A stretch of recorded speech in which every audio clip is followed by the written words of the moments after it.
कुर्सी पर ठाठ से बैठे और अपने फोन में मग्न ये हैं उत्तर प्रदेश के बरेली जिले के मीरगंज के एसडीएम साहब। और उनकी टेबल के सामने जमीन पर मुर्गा बना ये शख्स फरियादी है जो एसडीएम साहब को अपनी तकलीफ बताने आया था। लेकिन शायद एसडीएम साहब को शिकायतें सुनना पसंद ही नहीं, तभी तो उन्होंने फरियाद लेकर आए एक शख्स को मुर्गा बना दिया।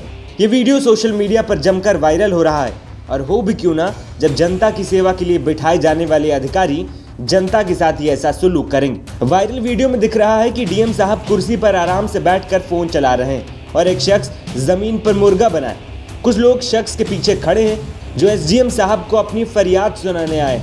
वीडियो वायरल हुआ तो बात जिलाधिकारी तक पहुंच गई और जांच हुई। इसके बाद आनन फानन में डीएम ने कार्रवाई करते हुए एसडीएम उदित पवार नाइके को मुख्यालय अटैच करने का फरमान सुनाया।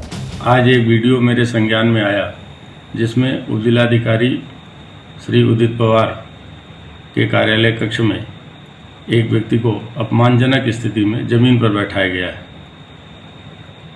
इसकी जांच कराई गई तो श्री उदित पवार उपजिलाधिकारी मीरगंज की प्रथम दृष्टया लापरवाही पाई गई, इसलिए उनको तत्काल मुख्यालय से संबद्ध कर दिया गया है और नए उपजिलाधिकारी श्री देश दीपक सिंह को उपजिलाधिकारी मीरगंज के रूप में तैनात कर दिया गया है। दरअसल शुक्रवार के दिन मंडनपुर के ग्रामीण अपनी फरियाद लेकर एसडीएम उदित पवार से मिलने गए। ग्रामीणों के साथ गांव में स्थित शिव मंदिर के महंत भूपराम दास बाबा और सेवादार पप्पू लोधी भी थे। ग्रामीणों ने एसडीएम को प्रार्थना देकर मंदिर के पास खाली जमीन की बाउंड्री कराने और टिन शेड डालने की मांग की। साथ ही कहा कि दूसरे समुदाय के लोग अपने त्योहारों पर मंदिर के पास खाली जमीन से ढोल बजाते हुए निकलते हैं, इससे परेशानी होती है। ग्रामीणों ने खाली जमीन शमशान के रूप में दर्ज होने के राज्यों से रिकॉर्ड भी दिखाए, लेकिन एसडीएम साहब इतना सुनते ही भड़क गए और उन्होंने शिकायतों का निस्तारण करने के बजाय मंदिर के सेवादार पप्पू लोधी को ही चैम्बर में मुर्गा बना दिया। मैं शमशान भूमि के बारे में आया हूँ। कहाँ के रहने वाले हैं? ग्राम मंडनपुर, तहसील मीरगंज, जिला बरेली का रहने वाला हूँ। क्या शिकायत लेके आए थे? मैं साहब आज तक बुजुर्गों से लेके अब तक मेरी इतनी उम्र है, 42 साल की उम्र है, लेकिन आज तक शमशान भूमि के बारे में आया हूँ। मैं शमशान भूमि ग्राम मंडनपुर में, तहसील मीरगंज में नहीं है। मैंने प्रमाण पत्र दिया था एसडीएम साहब के लिए। एसडीएम साहब ने मुझे मुर्गा बना दिया गया। मुर्गा बनाने के बाद मैंने कहा साहब मुर्गा क्यों बना रहे हैं, गाली गलौज देने लगे।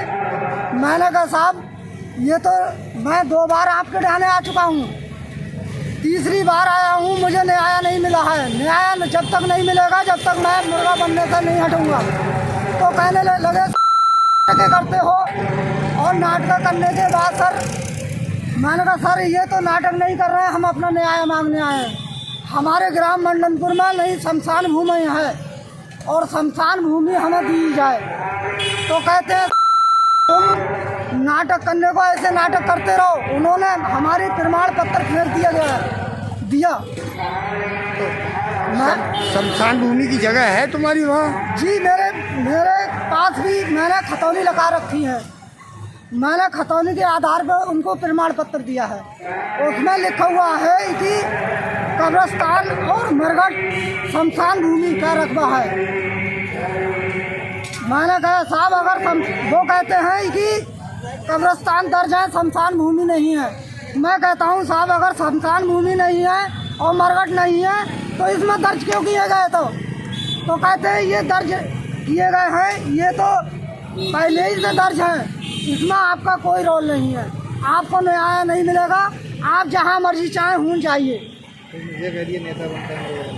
मुझसे बोले नेता बनता है तू मुर्गा बन। वहीं जब वायरल वीडियो और फरियादियों के आरोपों को लेकर एसडीएम उदित पवार से सवाल किया गया तो उन्होंने सभी आरोपों को सिरे से खारिज कर दिया और कहा कि वो शख्स खुद से ही मुर्गा बन गया था। देखिए आज 2 बजे मैं जब कोर्ट करके अपने चेम्बर में लौटा था तभी 5-6 लोग आए थे मंडनपुर गांव से, जिसमें से एक आदमी जो था वो घुसते ही मेरे सामने आके मुर्गा बन गया। और मैंने उससे बोला कि आप मतलब मुर्गा क्यों बने हो, और मैंने बाकी लोग जो आए थे गाँव से उनको बोला कि इसको वहाँ से उठाइए। इतने में ही शायद कोई आदमी जो था जो पीछे था जो वीडियो बना रहा था, और जब तक मेरे को ये पता चलता वो वीडियो बना के वहाँ से निकल गया था। उसके बाद मैंने उनकी शिकायतें सुनी और उनके निस्तारण करने के लिए मैंने लेखपाल को भी वहीं पे फ़ोन करके बोला।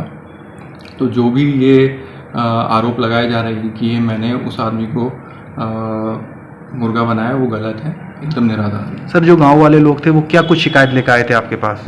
उनका मेन इशू ये था कि उनके गांव में कोई अंत्येष्टि स्थल नहीं है, तो वो यही चाह रहे थे कि कहीं पे उनको एक शमशान भूमि के लिए चिन्हित करके उनको दे दी जाए। तो इसके लिए मैंने लेखपाल से बात की और उससे बोला कि अगर कोई शमशान भूमि देने के लिए कोई भूमि है तो उसको चिन्हित करके जो भी नियमानुसार कार्रवाई है वो करवाएं। गौरतलब कि एसडीएम उदित पवार भले ही सभी आरोपों को सिरे से खारिज कर रहे हैं, लेकिन अगर ऐसा नहीं था तो डीएम ने जांच के बाद एसडीएम साहब पर एक्शन क्यों लिया? खैर, डीएम की कार्रवाई के बाद भी बरेली प्रशासन की जमकर किरकिरी हो रही है और प्रशासन की संवेदनशीलता पर सवाल उठ रहे हैं। एनबीटी ऑनलाइन की रिपोर्ट।